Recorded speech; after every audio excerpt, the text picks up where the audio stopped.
वलसाड। दक्षिण गुजरात में अवैध शराब के कारोबार के खिलाफ वलसाड जिला पुलिस ने अब तक की सबसे बड़ी कार्रवाई करते हुए पहली बार Gujarat control of terrorism and organised crime GUJSITOC कानून के तहत मामला दर्ज किया है।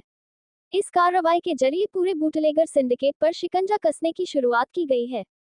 पुलिस के अनुसार दमन, दादरा एवं नगर हवेली तथा महाराष्ट्र की सीमा से गुजरात में विदेशी शराब की तस्करी करने वाले संगठित गिरोह के खिलाफ पार्टी पुलिस स्टेशन में GUJSITOC के तहत अपराध दर्ज किया गया है।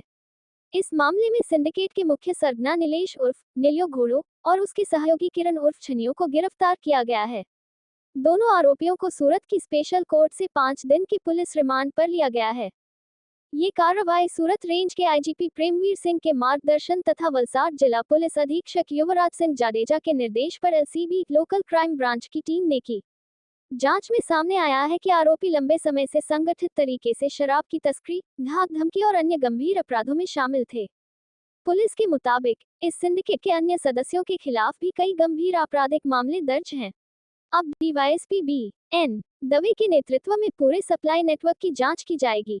साथ ही फर्जी नंबर प्लेट, गिरोह की मदद करने वाले लोगों और अवैध कमाई से बनाई गई बेनामी संपत्तियों की भी गहन जांच होगी। वलसाड पुलिस की इस कार्रवाई के बाद दक्षिण गुजरात के सीमावर्ती क्षेत्रों में सक्रिय शराब तस्करों और संगठित अपराधियों में हड़कंप मच गया है।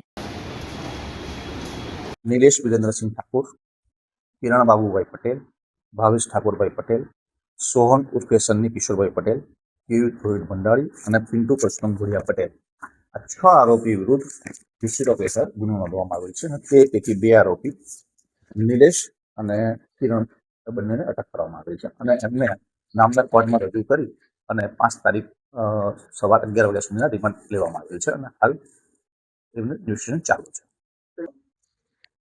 ગુસ્સીટોકનો મુખ્ય ઉદ્દેશ્ય જે આતંકવાદ વિરોધી આતંકવાદ જે પ્રવૃત્તિ કરતા અને ઓર્ગેનાઇઝ એટલે સંગઠિત ગુના આચરણની ટોળકીઓ પર અંકુશ મેળવવાનો છે।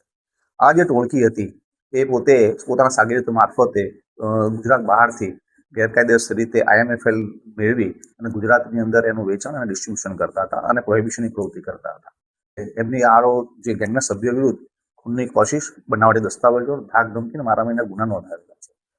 જે પોતાની ગેરકાયદેસર પ્રવૃત્તિ દ્વારા જે પૈસા મેળવતા હતા એનો ઉપયોગ તો કોઈ ગેરકાયદેસર મિલકતો મને વસાવી છે અને વત્તા એનો ઉપયોગ સમાજીકૃત કરી થઈ રહ્યો હતો, જેથી કરી એને પ્રવૃત્તિ પર અંકુશ મેળવવા માટે ગુસ્સીટોક હેઠળ ગુનો દાખલ કરવામાં આવ્યો છે। એક્ઝેક્ટલી આ જે આરોપીઓ છે એમની વિરુદ્ધ કુલ વાત કરીએ તો નિલેશ વીરેન્દ્ર ઠાકુર વિરુદ્ધ 32 ગુના નોંધાયેલા છે અલગ, જ્યારે કિરણ બાબુભાઈ પટેલ વિરુદ્ધ 23, ભાવેશ ઠાકોરભાઈ વિરુદ્ધ 14, સોહન સન્ની પટેલ વિરુદ્ધ 41 અને કેયુર રોહિતભાઈ ભંડારી વિરુદ્ધ 25 અને પિન્ટુ પરસોત્તમભાઈ ઘોડિયા પટેલ વિરુદ્ધ 13 ગુના અલગ અલગ નોંધાયેલા છે, બરાબર। અને આ જે તે બધી પૈકી ઘણા ગુનામાં એકબીજાની મદદગારી સાથે સહ આરોપીઓ પણ છે। આમ એ લોકો એક સંગઠિત ટોળકી બનાવી અને જે બુટલેગિંગની પ્રવૃત્તિ કરતા હતા, ટોળકી બનાવી, ટોળકીના સભ્ય હોવ અને દુષ્કર્મ પૂરું પાડ્યું, એ તમામ માટે એ તમામ એક કોઈ પણ કૃત્ય કરે અથવા આખી ટોળકી તરીકે સંગઠિત તરીકે કરે એમાં સજા એક જ સરખી છે। અને આની અંદર હાલ પૂરું ધ્યાનમાં આવ્યું છે કે નિલેશ છે એનો માસ્ટર માઇન્ડ છે, છતાં આગળ તપાસ ઇન્વેસ્ટિગેશન ચાલુ છે।